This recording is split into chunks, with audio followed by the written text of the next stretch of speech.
বাংলাদেশের অন্যতম একটি তেল জাতীয় ফসল হলো তিল, যা কিনা এখন প্রায় বিলুপ্তির পথে। আগে আমাদের খোদাই বিলে ব্যাপক পরিমাণের চাষাবাদ হতো, যা কিনা একসময় আমাদের নিজেরই ফসল চাষাবাদ করা হয়েছিল, কিন্তু এখন আগের তুলনায় একদমই চাষাবাদ হয় না বললেই চলে। উপজেলা কৃষি অফিস হাজীগঞ্জ চাঁদপুর কর্তৃক বীজ সহায়তার মাধ্যমে এবছর কয়েক একর জায়গায় এই ফসলের আবাদ করা হয়েছে।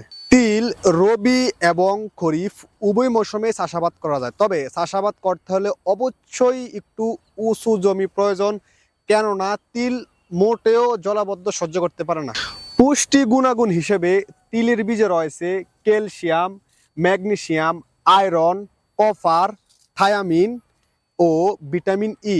এই তিল বীজের নানা প্রকার উপকারিতা রয়েছে, যেমন হৃদরোগের ঝুঁকি কমায়, রক্তের শর্করা নিয়ন্ত্রণ করে, হাড় মজবুত করে।